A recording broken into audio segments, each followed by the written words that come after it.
Good afternoon, everyone. Well, I hope you're all awake. You know, that lunchtime can sometimes put you to sleep. Well, welcome to Smart Cities. Is It Easy to Be Green? Which has a unique title. I want to welcome our panelists. We have Anthony Townsend, Moira Zellner, and John Nagel. Anthony's from New York, and Moira is from UIC, like I am as well. And John is a Chicagoan, UIC alumni though. They're going to talk about themselves a little bit as soon as we get started.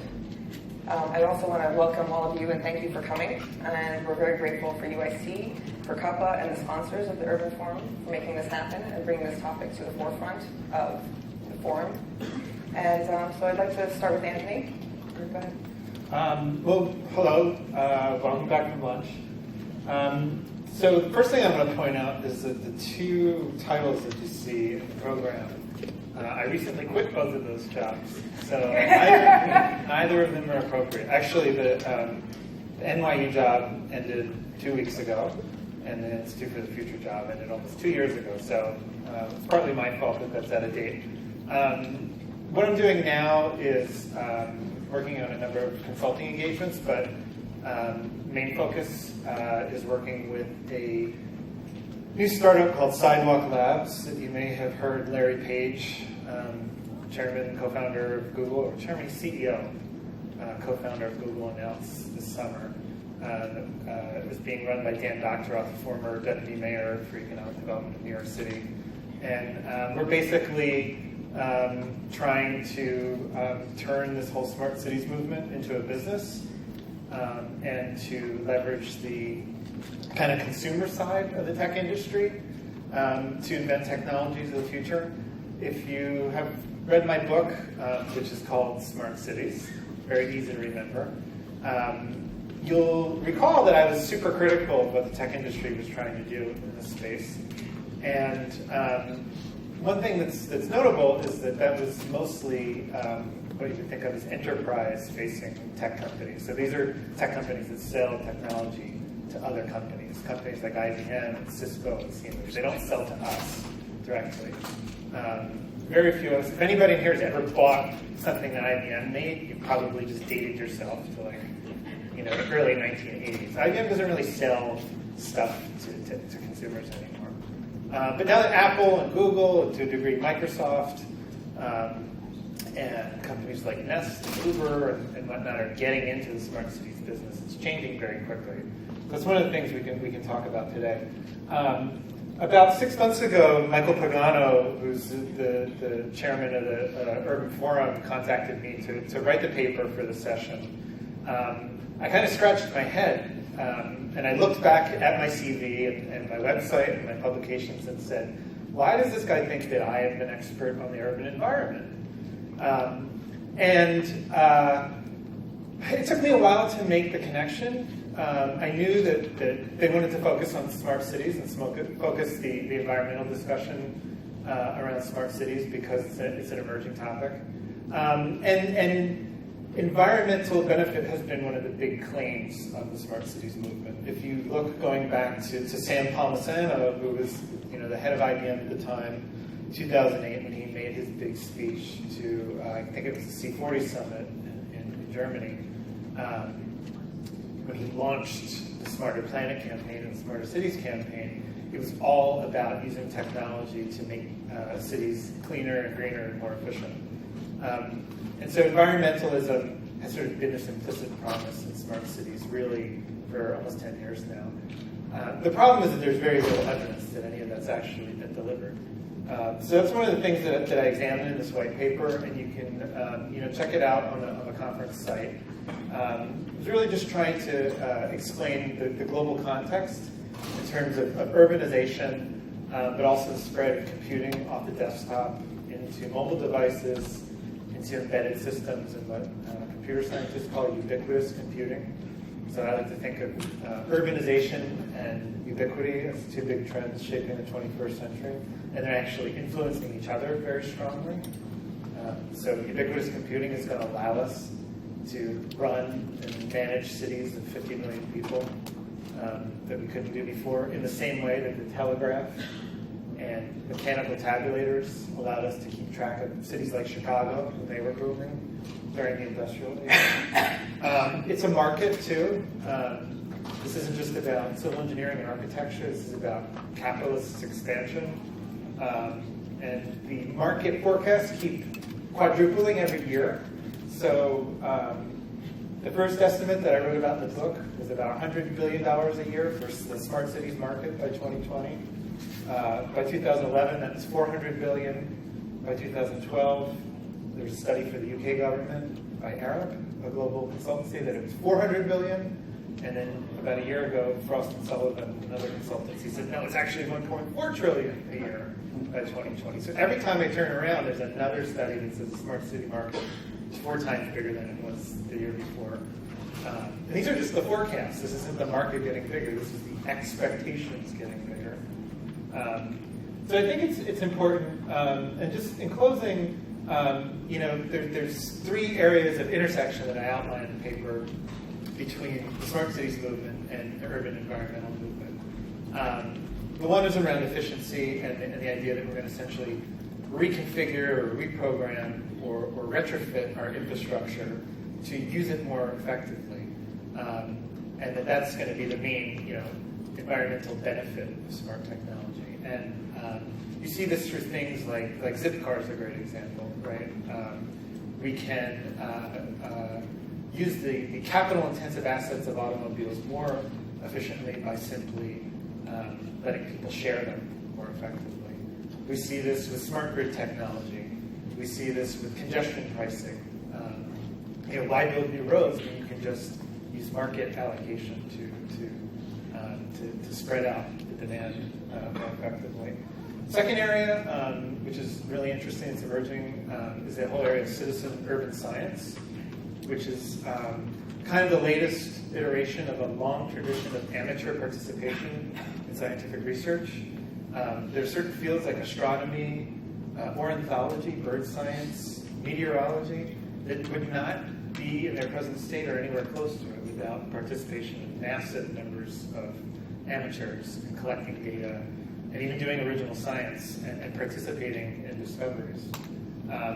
And we think that there's a lot of people that think that, as we enter a world where every one of us, has a device in our pocket that has multiple sensors that can be turned into scientific instruments, that we could all become urban researchers and be collecting data about the city.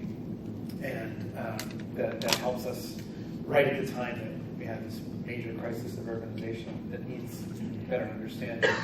And then the third area, which I'll just say a little bit more about, is transportation and land use.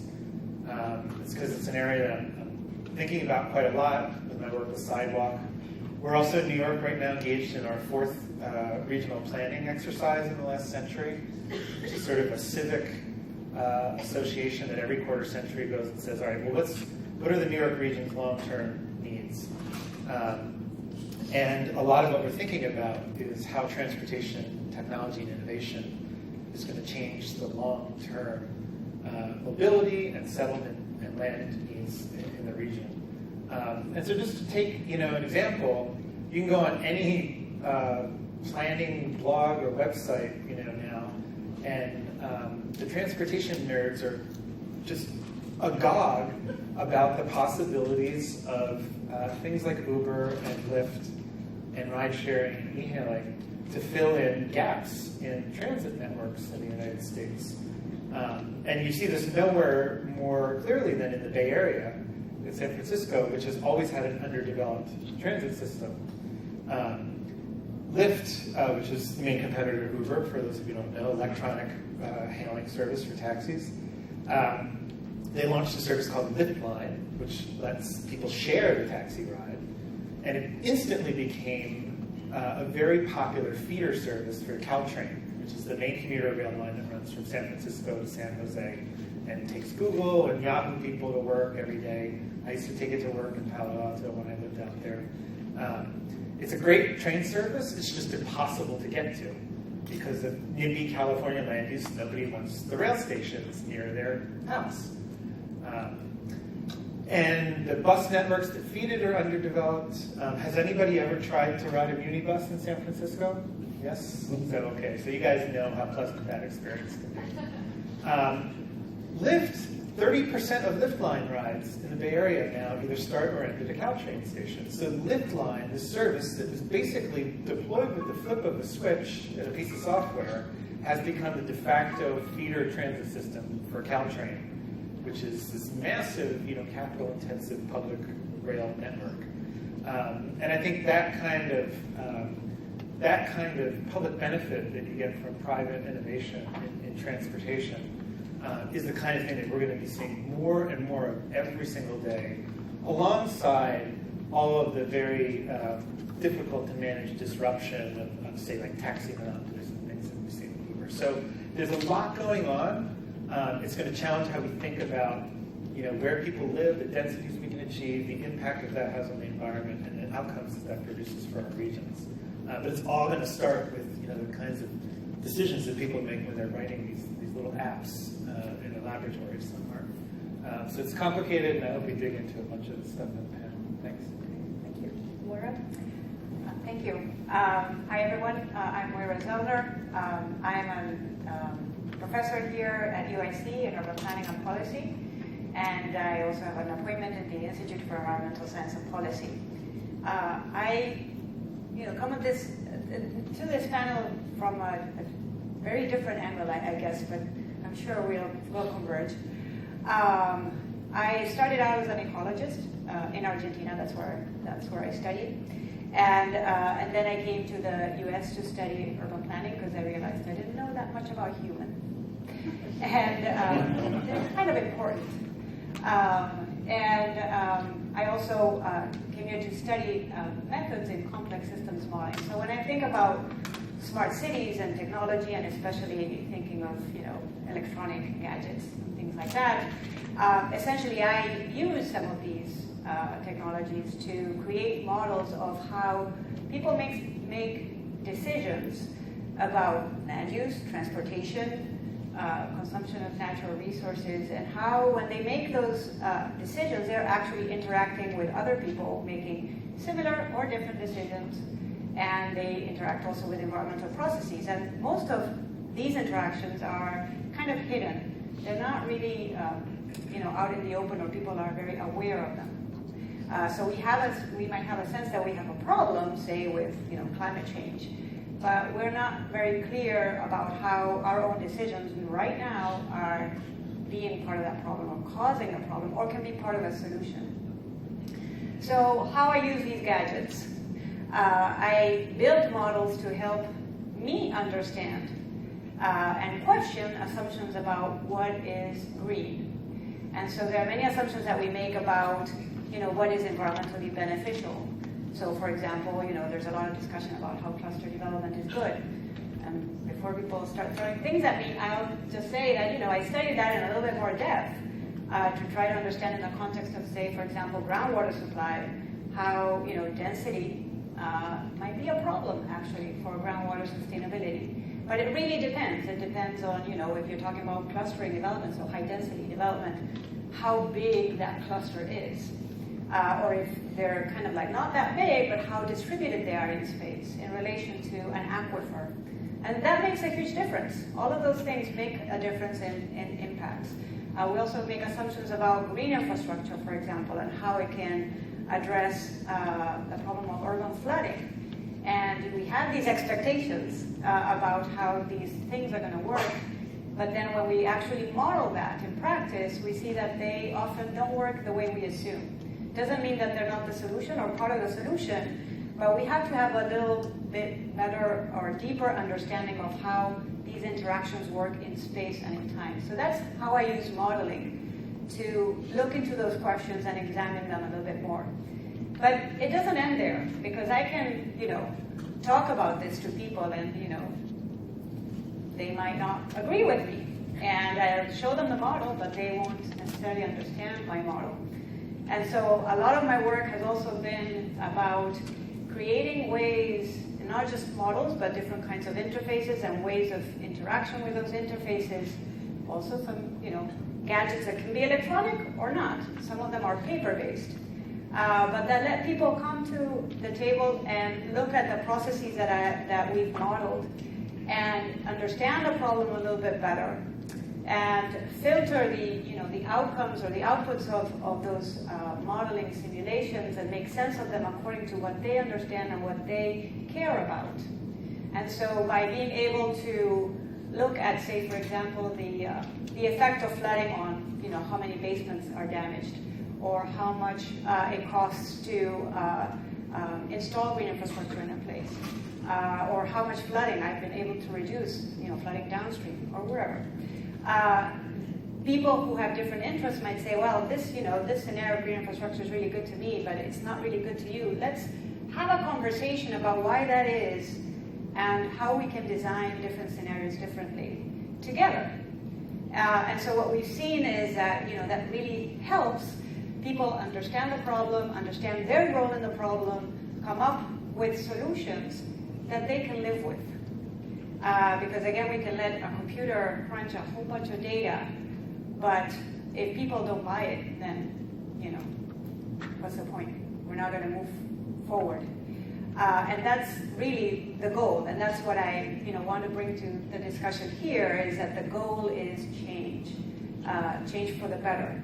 And so, for me, this whole smart city movement has to keep that in mind in terms of answering or addressing the big problems that we have in urban areas, bringing people along, because again, it's not just about the smartness of it as only localized in the gadgets or the electronics.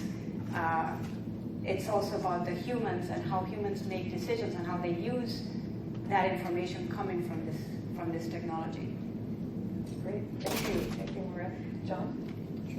Hi, John Adel. I'm the developer of the plant and the Chicago Sustainable Manufacturing Center, and the founder of Plant Chicago, which is a 501c3, which is focused on the circular economy and on industrial ecology in general. So the first project, the Sustainable Manufacturing Center, which everyone knows as Bubbly Dynamics, is about a 25,000 square foot building in the Central Manufacturing District, which was the nation's first planned industrial park about 100 and something years ago.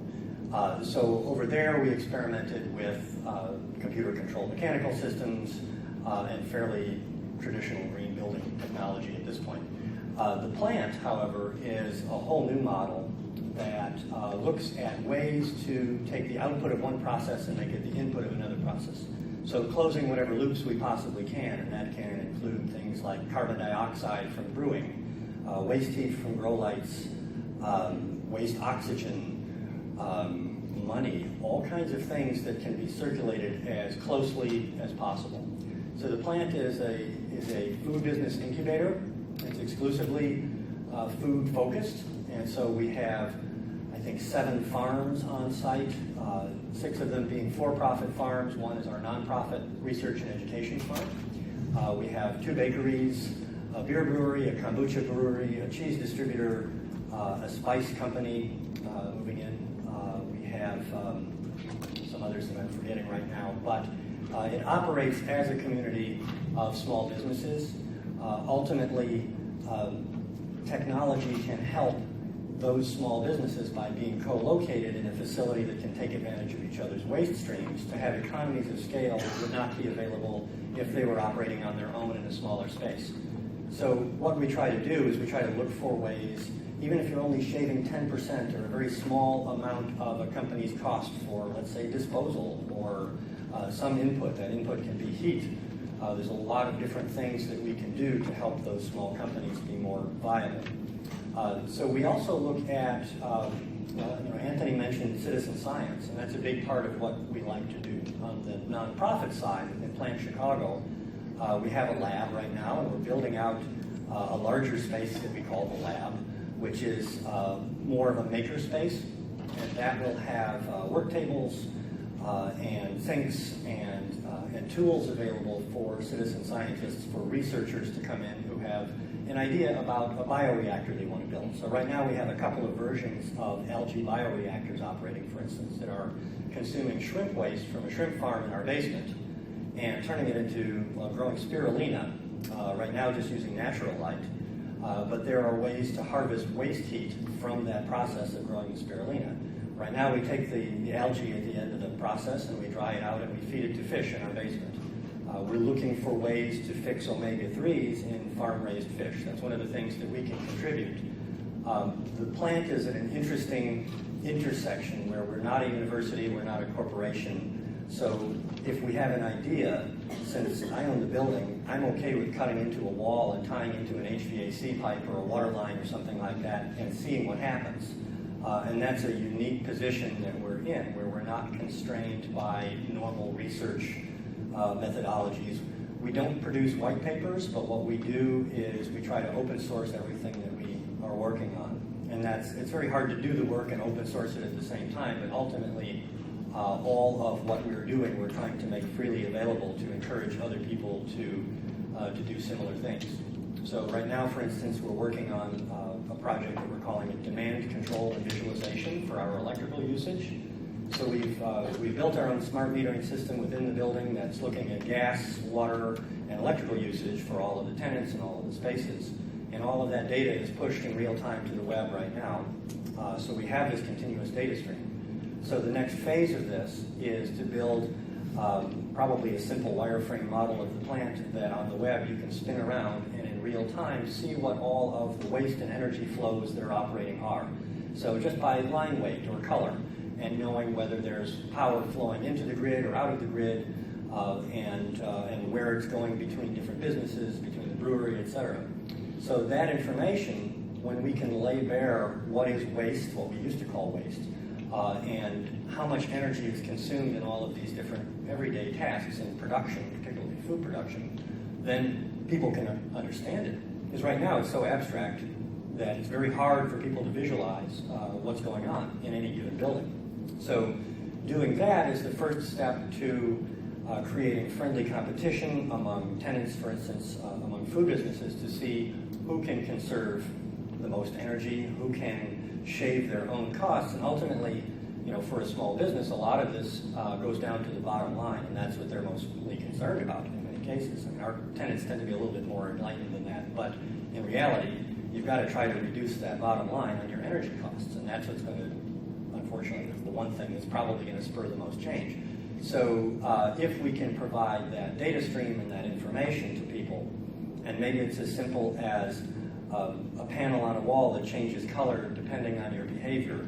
So you left the hot water running all day. These are food businesses. A lot of them are, in some cases, you have employees who are paid minimum wage under a tremendous amount of pressure to deliver by a particular time. Maybe English is not their first language. And so you need to find ways that you can represent what's going on in the environment around them in some meaningful fashion, and then hopefully incentivize that. So those are some of the things that we try to work on. We're about halfway through our renewable energy project. We're building an anaerobic digester that will consume about 30 tons per day of biomass.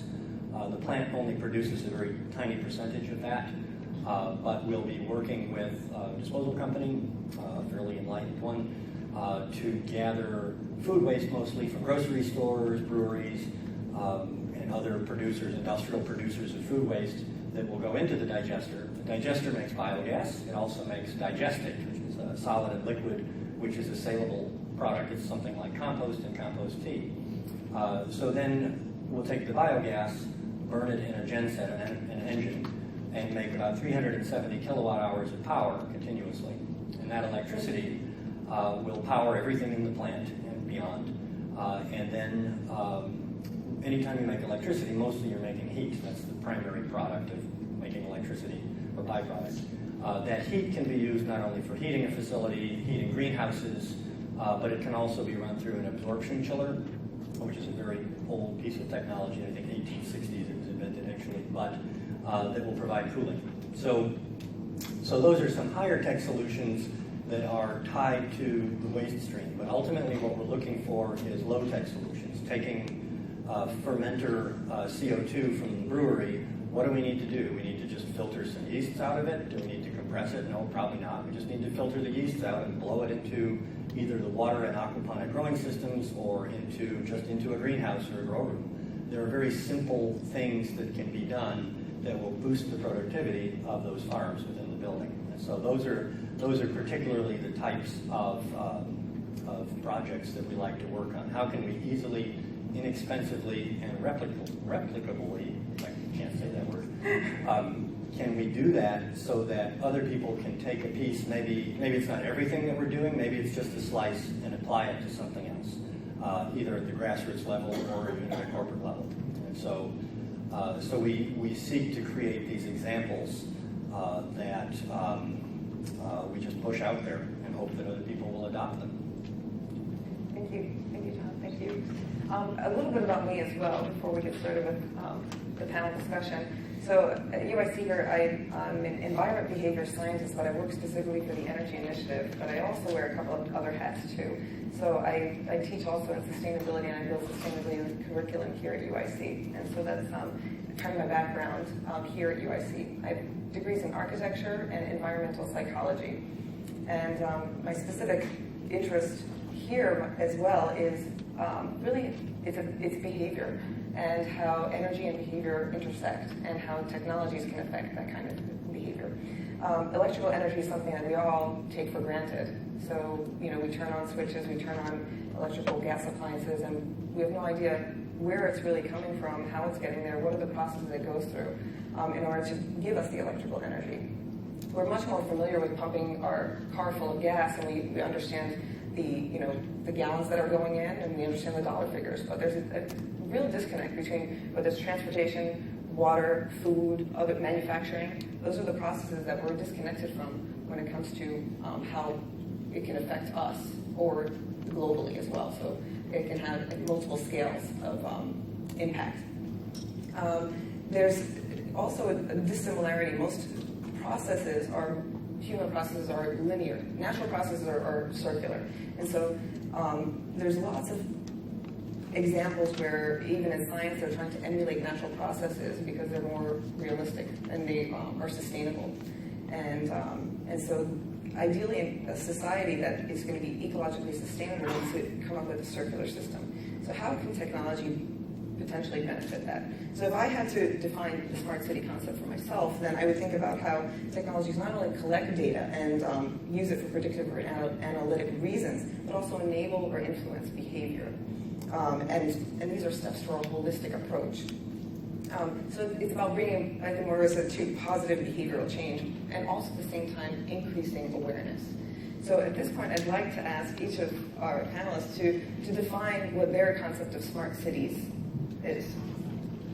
Yes, go ahead. So I take a really simple definition, and the reason why I do is because it's more about defining what isn't included in smart cities.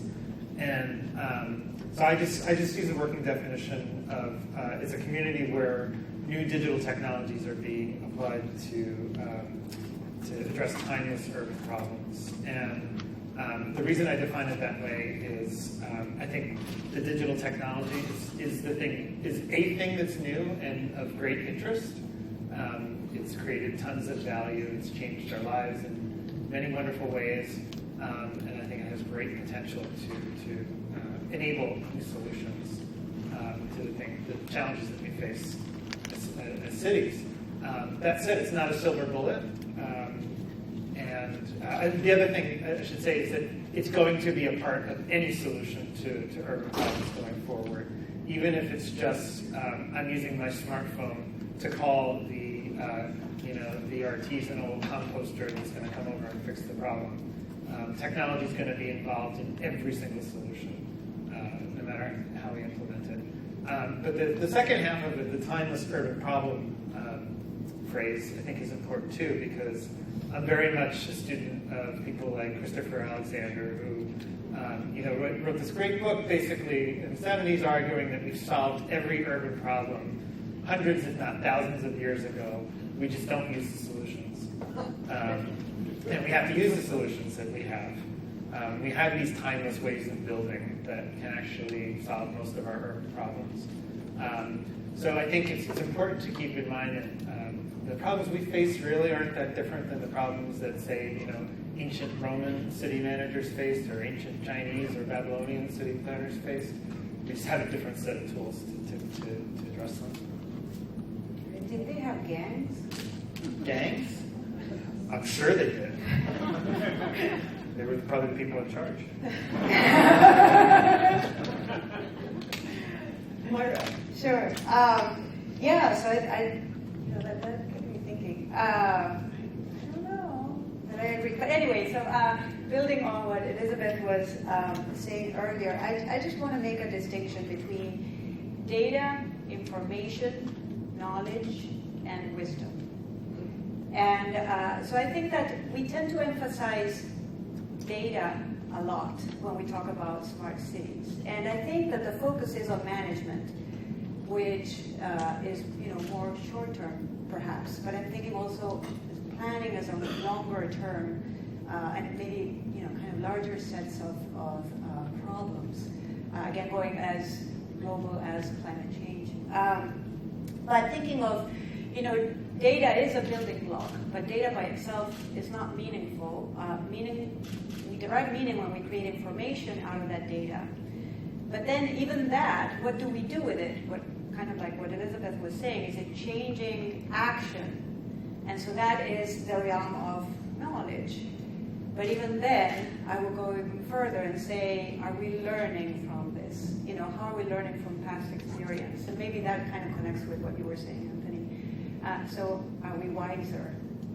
And I think that we really need to keep that in mind, because what I find is a troubling tendency to kind of reify or fetishize data. And anybody can be a citizen scientist because they can collect data.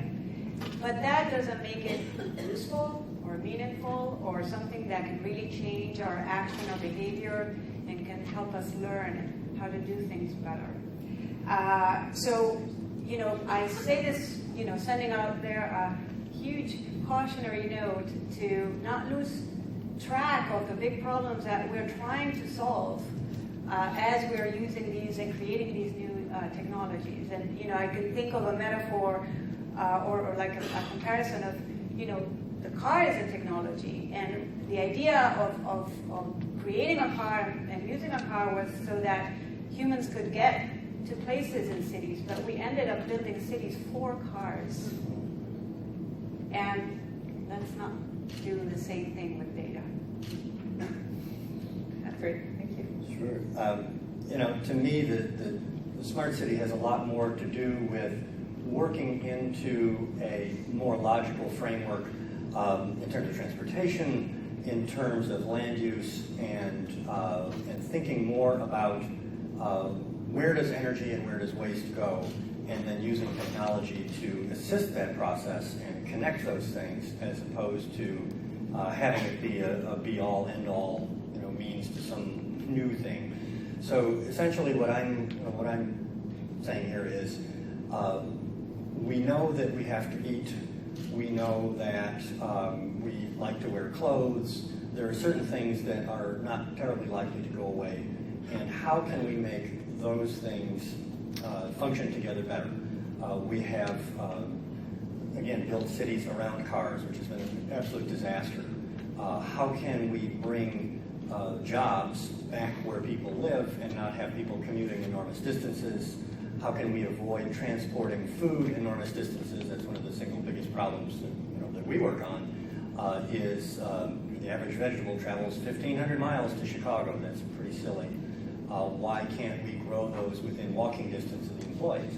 Why can't we find ways to use technology to make that more efficient and easier and bring it into the realm of possibility? And so there are a lot of ways to apply all of this data. Data is great to control those processes in a beneficial way. So, I can't remember what the question was. The definition of smart city. Oh, okay. Pretty close. Yeah. Great. Well, thank you. Yeah. So there's connections across all of them, which is what obviously the technology of the data is the connecting factor here. Now, so we're here in an urban forum, so let's talk about the urban forum a little bit. So we know that cities, when people are moving towards cities, urbanization has been happening, and it's going to be happening more and more. Cities are going to be turning into megacities. Some already have globally, right? So how can smart cities, the concept itself, maintain improved living standards and potentially at the same time curb environmental impacts? So if one of you want to address that? Anthony? So I'm going to take it in just a little different direction. We talk about global urbanization. Mostly you're thinking about the developing world, right? You're thinking about adding another 2.53 billion city dwellers to the 2.53 billion city dwellers that we have now over the next 50, 70, 80 years.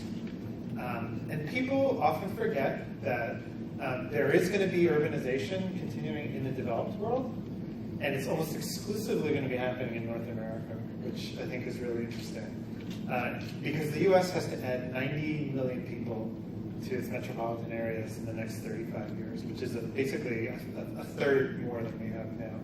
So the United States has to build, and you can do a lot of that with infill and densification, which is what 99% of urbanization debates in the U.S. are about right now.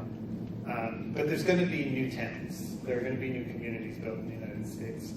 Our housing industry is going to rise like a zombie from the grave and start chugging again at some point. And we're going to have to build new towns. And the question is, they're going to be built using these technologies. And you can sort of see that this is Apple's starting a car company, right? What are they going to look like? What is the new town, 50 miles out from Chicago that's going to open in 2025 that is only for self-driving cars going to look like? And what is the environmental compact around that going to be? I was in Oslo last summer in Norway, capital of Norway, and I saw the craziest thing I've ever seen in my life, which is a traffic jam of Teslas. Norway's a very wealthy country, became very wealthy by pumping crude oil out of the North Sea. It has a heavy subsidy for electric vehicles and has for a very long time. So you walk down any block in Oslo and you see every generation of electric vehicles from the 1970s onward, from the ones that have an 8-mile range to the ones that have an 80-mile range to the Teslas. And you're allowed to use the HOV lane during rush hour if you have an electric vehicle. So what you have, is this environmental policy going wrong, where you have lots of super wealthy guys, they're all guys, driving what are basically iPads into the center of the city at rush hour, presumably in the name of saving the earth.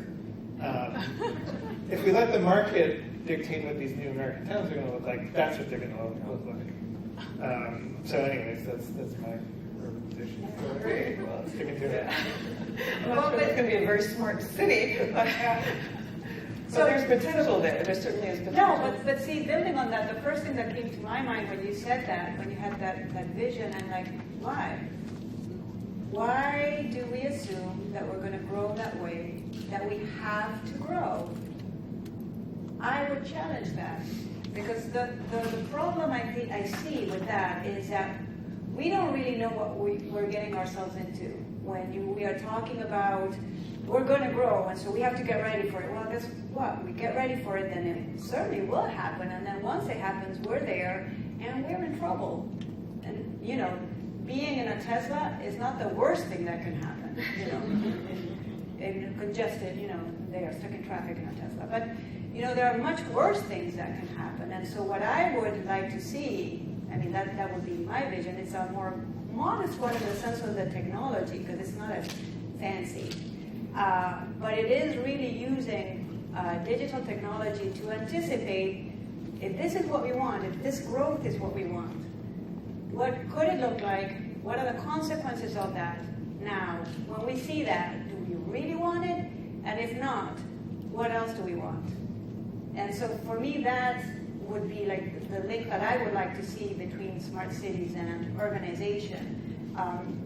Rather than thinking, okay, we're definitely going to grow, people are going to move into the cities, we're going to create new cities, and they're all going to have all this technology, because I think that we're still not again, not solving the big questions environmentally, like the environmental consequences So of that. back to your expertise, actually, the modeling and simulation. Is there a way that potentially that can help predict where the needs are going to be if, like a city like Chicago, needs to absorb? Absolutely. I mean, and not just my work. I mean, there are a lot of people out there who are doing different kinds of modeling and simulations to try to anticipate a wide range of impacts, environmental and social and economic impacts. But still, even within that community, a lot of us still assume that growth is like a mandate. And I think that we really have to start challenging and questioning that and thinking of other definitions of development that are not growth. Well, I don't know if I'm going to go in this direction on this panel, but what I was talking about was, like, in the developing world, you don't have control over the migration, right? People are coming, you've got to deal with it, right? I guess what I'm saying is that if I take the census forecast that we're going to add 90 million people through natural increase and international migration to the U.S., they have to go somewhere in the United States. And what I think a lot of the debate, like right now, is that places like New York and Boston and Seattle and San Francisco are saying, you can't come here. We're not going to allow growth here through restrictive land use control, so you have to go to Houston and Denver and wherever else is going to allow you to build, because the cost of living will be lower there. So those places don't impose the kinds of environmental regimes that, you know. But they will by the sheer lack of natural resources that are available in those places. And so really it has to happen. Chicago is a perfect example. This is where it has to happen. Otherwise, we're not going to be able to pump all of the what few drops of water remain around. When I'm thinking about smart cities, while we're having this conversation, I was actually thinking back a couple of hundred years and picturing cobblers and narrow streets and a much more European version of it, because ultimately we're going to need things for all of these people to do also.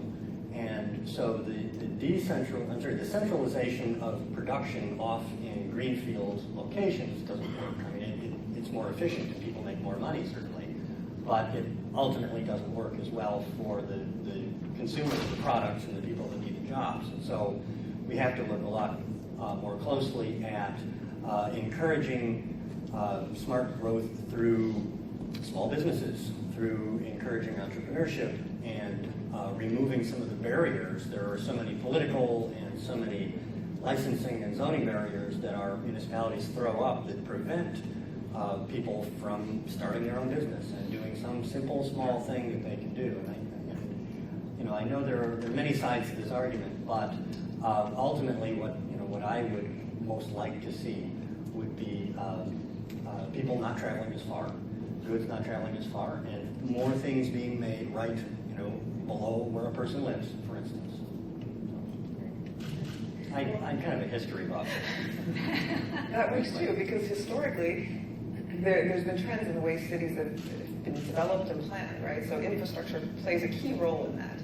And so smart technology itself, data itself, can certainly influence the way our cities are going to be planned. So if we imagine digital cities of the future, and infrastructure itself, can you envision what a city like that would look like, besides the city full of Teslas?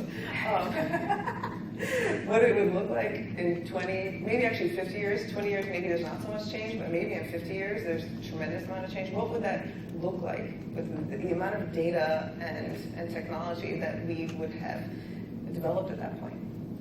Anyway, it doesn't have to go in order.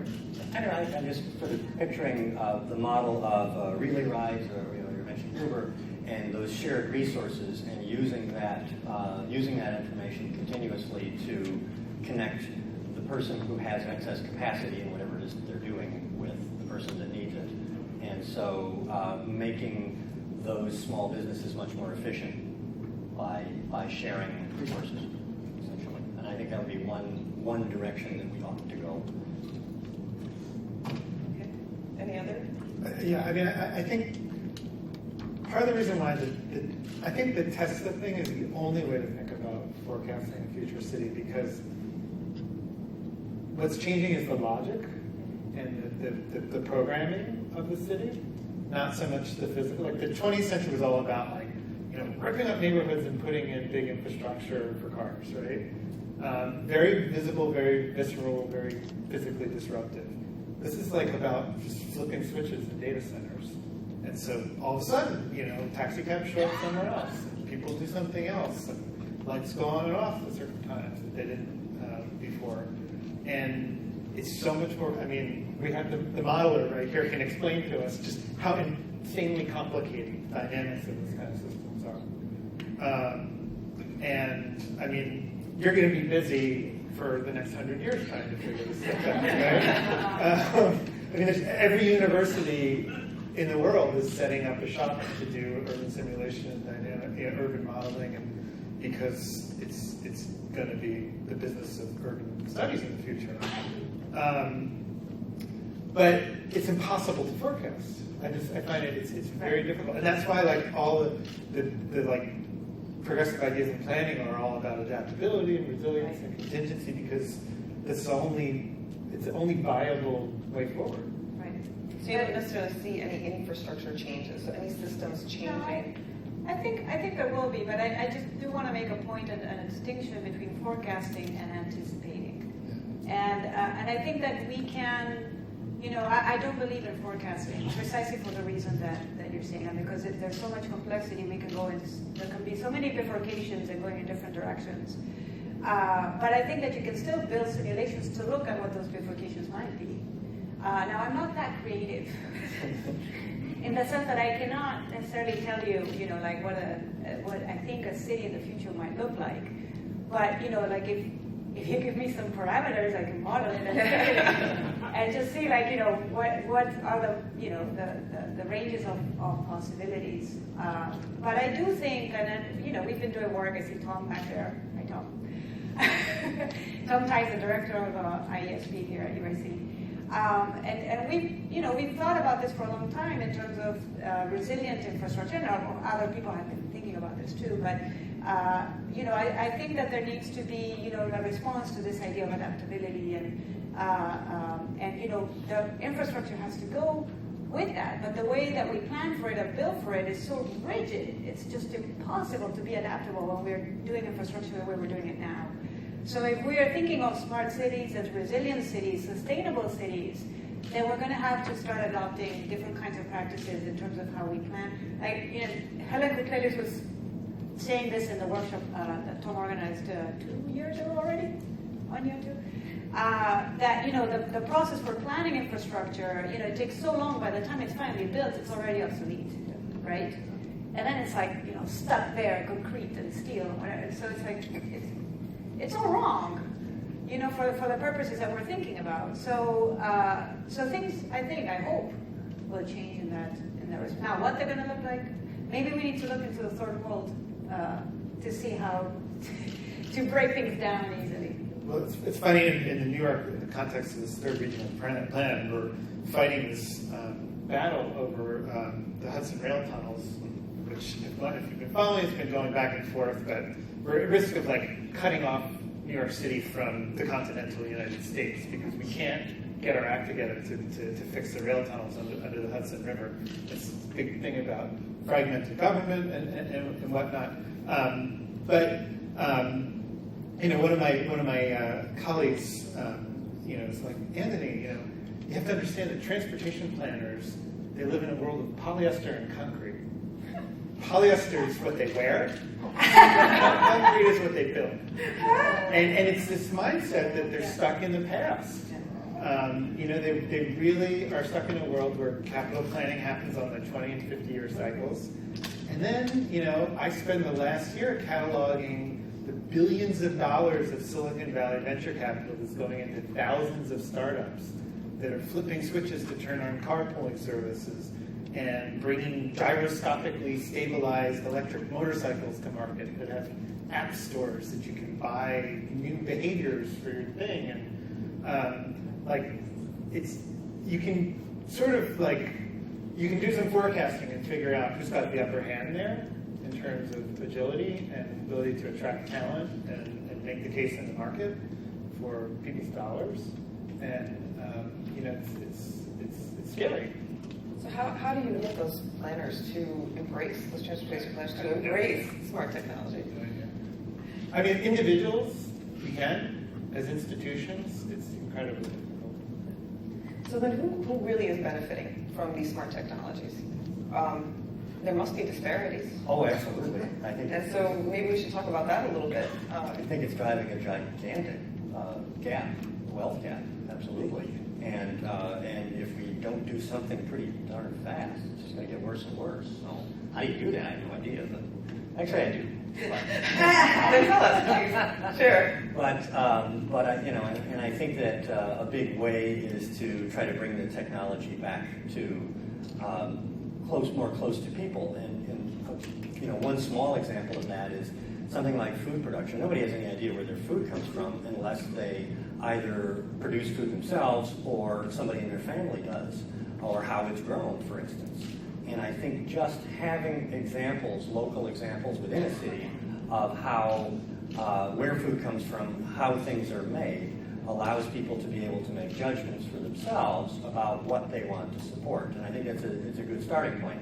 So, for instance, people go to the grocery store, they buy something wrapped in plastic, they have no idea where it came from. But if their brother or sister works on a farm and they see that and they say, you shouldn't be eating this, you should eat something that's good for you, that's healthy, that was grown without pesticides, etc., then you start to get small bits of behavior change and those radiate outward. So that's a food example, but I would have to imagine that there are technology examples as well. And I think the more that people know how things work and where they come from, the more interest they will have in protecting their own interests and in their own healthy lifestyles. So it's a starting point. So I would like to sort of two things out of that. So one, there's sort of counter arguments. One is that we also need to, so it's obvious, if you don't have a smartphone or educated, know how to use Google to get what you want, you're not getting anything out of this economy, right? And a lot of people are rightfully scared about that. But there are instances where like digital innovation actually, I think, makes things better. You get better outcomes, but we don't really understand them. The Uber data that's been coming forth, the Uber trip data, as they've started to comply with various regulators, everybody thought it was going to tell these terrible stories about Uber, about how exclusionary it was. But there's actually been some surprises. And in New York, it turned out that Uber's service footprint is actually better than Yellow Cabs, which is the regulated industry, right? And so Uber turns out to be a more inclusionary solution for taxi service than Yellow Cabs.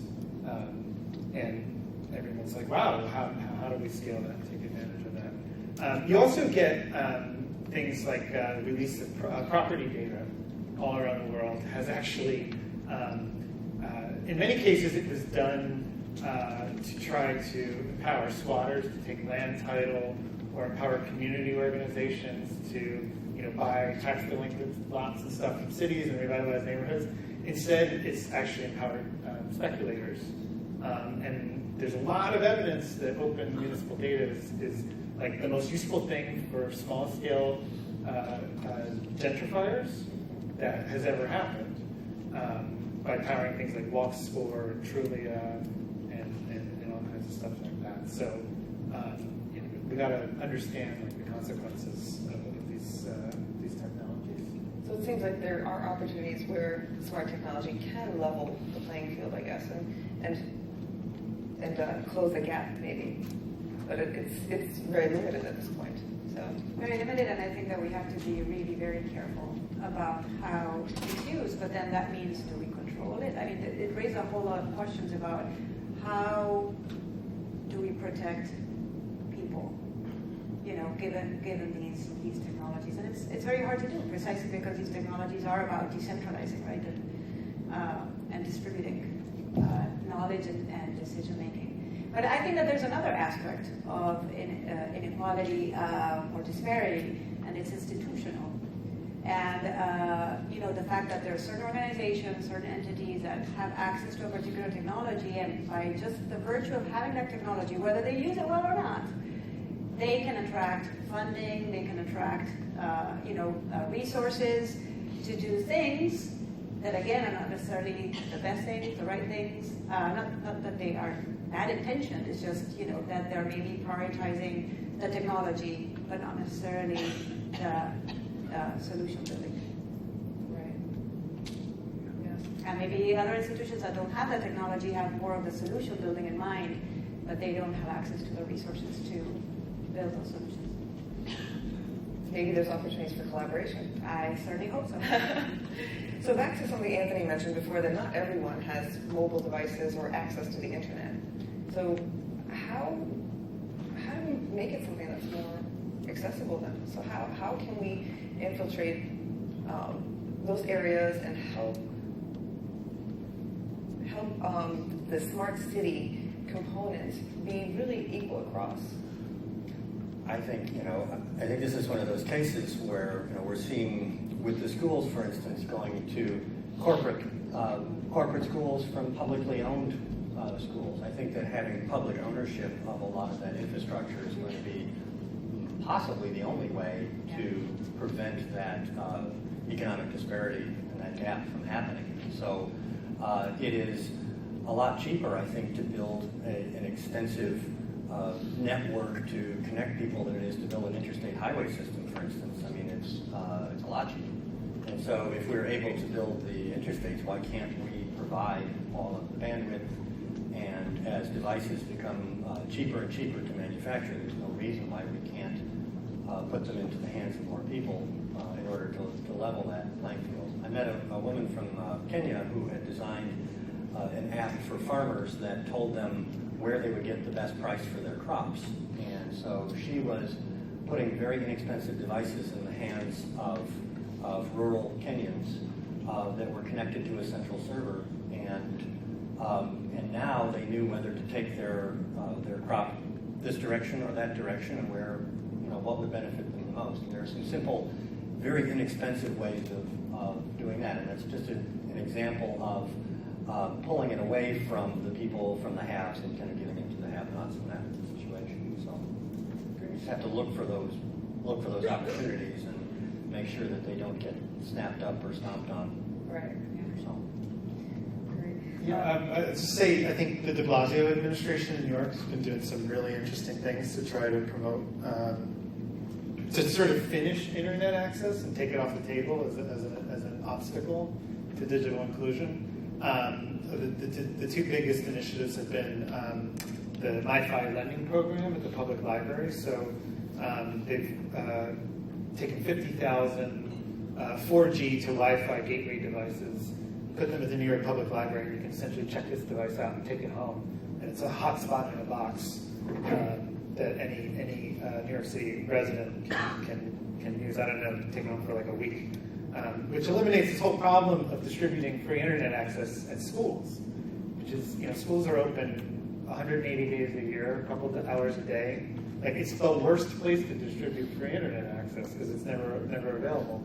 And then the second initiative, which is going to take a much longer time to roll out, is called Link NYC. And this is the new payphone system for New York City, which will replace 10,000 payphones with interactive kiosks that'll have 311 access, 911 access, free long-distance phone calls, gigabit, free Wi-Fi. The public library is probably going to turn them into lending points. They'll have any number of other services that all the agencies are now putting together to distribute there. And they're really going to be a platform for digital government and digital public space going forward. So Wi-Fi is just sort of like the enabling piece of it, but it's a whole bunch of other services built around it as well. And it will all be paid for by advertising. Great. That's a great example of New York City. Since we have a couple of Chicagoans here, what is it that Chicago needs to do moving forward to be a leader in smart cities? It's already supposedly a case study. It's showing movement forward in it. So what does it still need to do in the immediate future in order to really push along that corridor?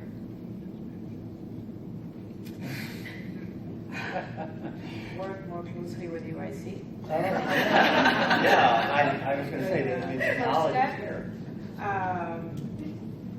I mean, and there are definitely many resources in the city, and of course not just at UIC, but we're one of the places.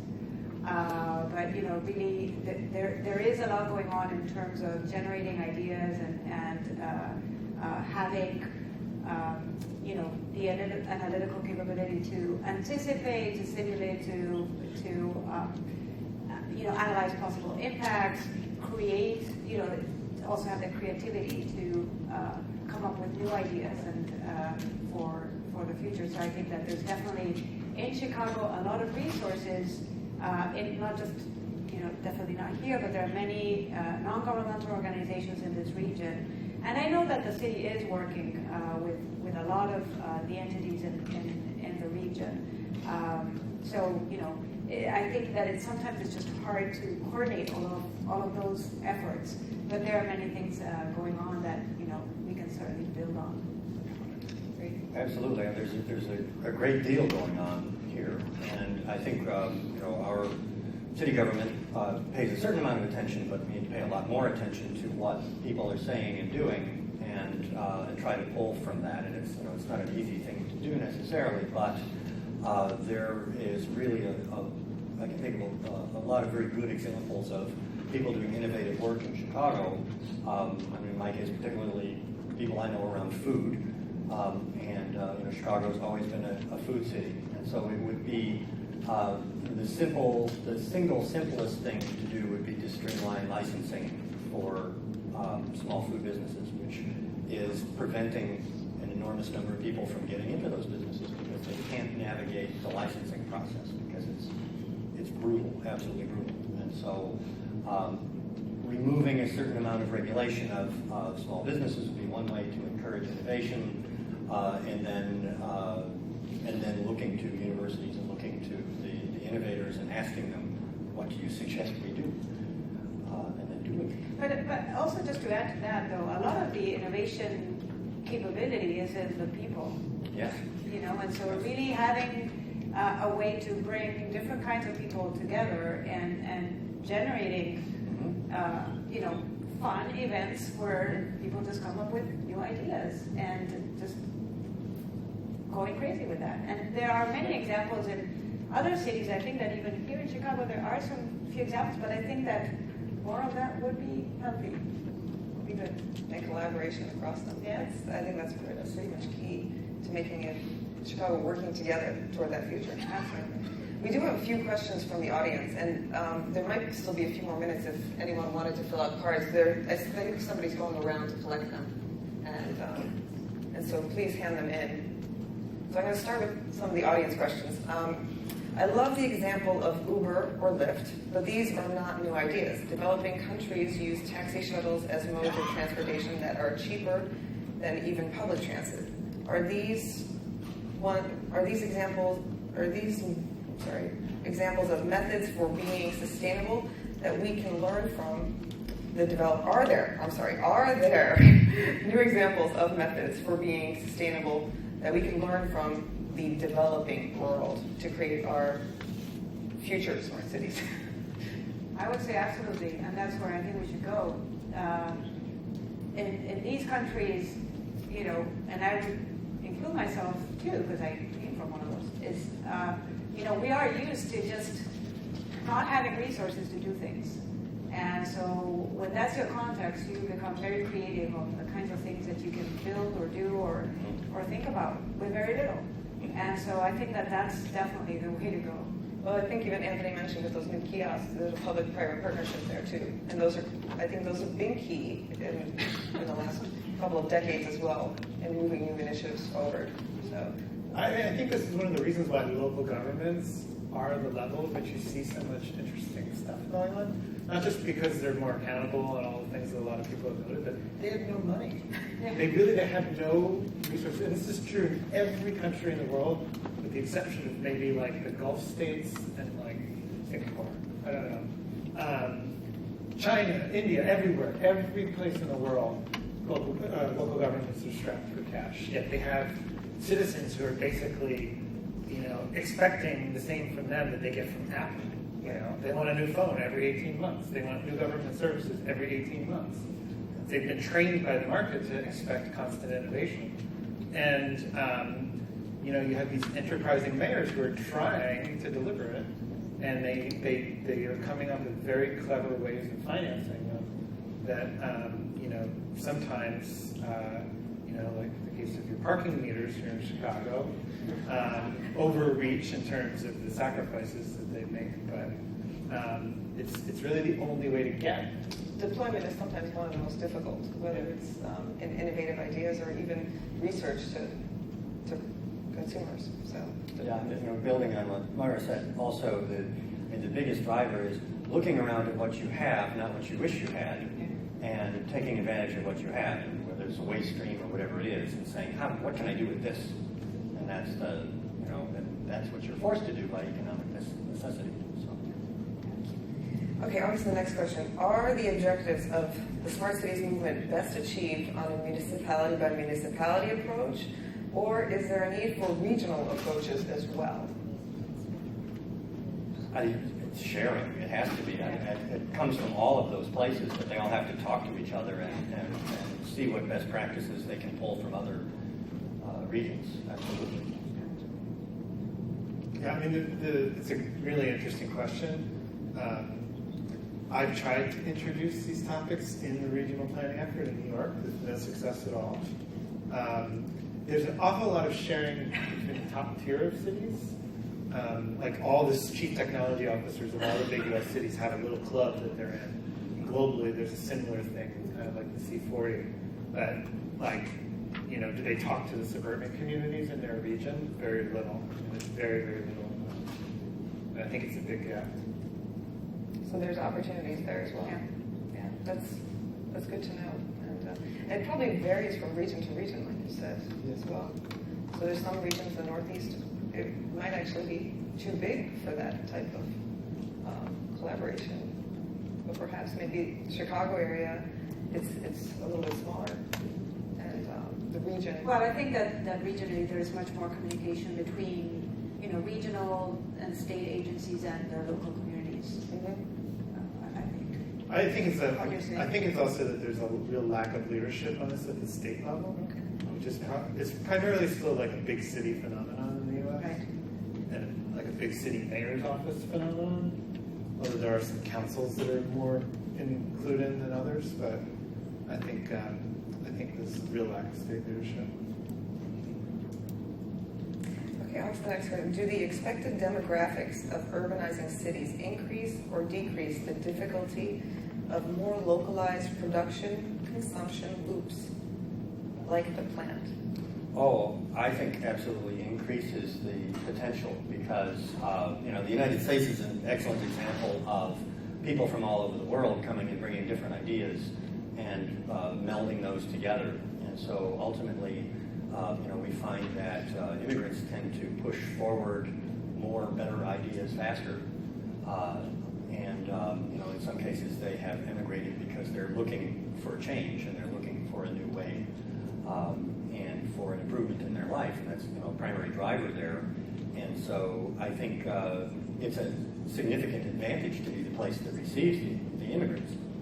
I think, and so I think it's an advantage to modern urbanizing areas. Great. We're going to move on to the next question because this is one topic that I actually didn't cover either. So what are your thoughts on active transportation, such as bikes? And do you believe that there are cities that are doing it right? And what are your recommendations for improvements here in Chicago? I'm going to add to that not just active transportation, but if there's another part of smart cities that you think some other city is doing correctly, please note that as well. But please address this one too, active transportation, such as bikes. As somebody that bicycled here today. Good train. Okay, good. I think we've made great strides. We are so far behind still, but we've made great strides. And now that it's becoming a little bit more mainstream, I think we're going to see hopefully an acceleration in people walking, biking, and taking transit. But it has to come down from the top and be encouraged. So. I'm not a big fan of driverless cars, I have to say. I don't think that's going to help the problem one bit. We need to de-automobile the infrastructure that's around us in any way that we possibly can. And all of those other solutions are pieces of that puzzle. Yeah, just to add to that observation about driverless cars, one of the unintended consequences is just people, using the driverless car to go shopping, and it's parking is hard, just let it drive around while I go shopping. And, I can see that happening here. Yeah. One of the more interesting things that I've been reading about lately is some of the design and engineering work going on around, I don't know what the category is called, but like outdoor climate control, I guess would be the best way to describe it. Kind of moderating temperature and shelter in and around buildings, but also for protected bikeways and walkways, so that you can basically use those spaces more of the year. Some of the work is being done, to create like patios and plazas and things that are more habitable and extend buildings into their public surroundings. But if you can stretch, the working, operating calendar of a bike or pedestrian path 6 months to 9 months in Chicago, you have a much better chance of engaging a much bigger swath of the population doing that. The question is, can you warm or cool that environment in a way that's environmentally friendly, either through solar energy production or ground source cooling or whatever it is, and not burn fossil fuels or do anything nasty to cool it. And even if it's just a little bit, if you just take the edge, maybe just a tiny bit. Shade and rain, maybe, right? Yeah. Great. Here's another question. If free internet is in the schools is, quote, the worst, how do you respond to in-school use of internet access for students to complete college applications, financial aid forms, apps with the on-the-ground help of their teachers and counselors? And there's some descriptive here. Students in Chicago are applying to schools at elevated rates to curriculum focused on post-secondary success and free internet access. So, is there anybody want to address that one? That's yours. So if free internet in schools is the worst, how do you respond to the in-school use of internet access for students to complete college applications and financial aid forms, apps with on-the-ground help of their teachers and counselors? Go to Starbucks, I don't know. Coffee is expensive there. So, I don't know. Yeah, that's a tough one. That's just a complaint, I think. Yeah. Very, So very spot on. here's another question. How does the concept wicked problem inform a model for managing the development of solutions to climate change, urban growth, and distribution of resources? I just wrote a paper on that.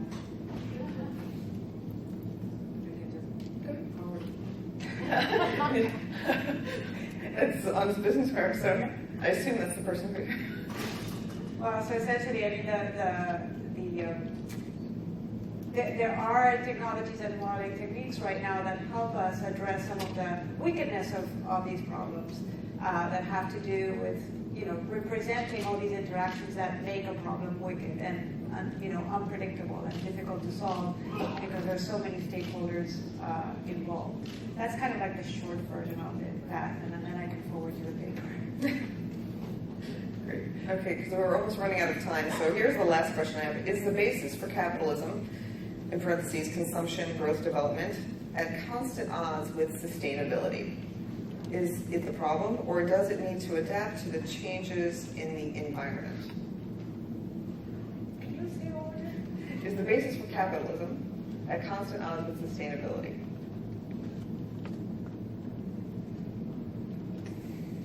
Tough one. I would say that there has to be a blended, yes.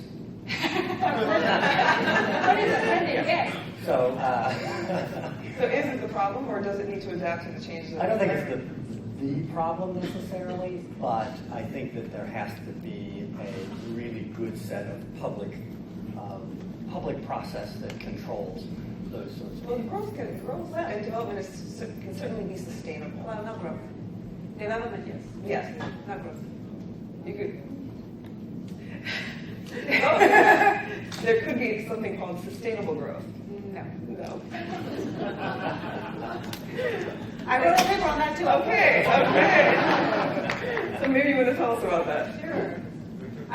No, but I do want to say that, when we talk about capitalism, we tend to forget about half of what capitalism is about.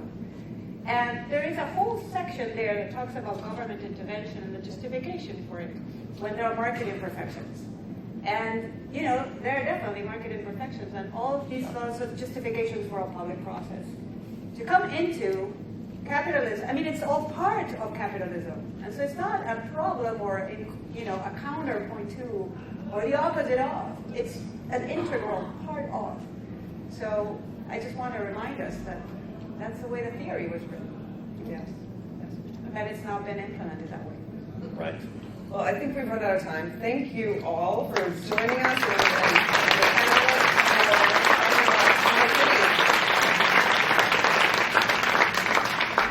There's a short 5 to 10 minute break just outside and downstairs, and we'll resume our next panel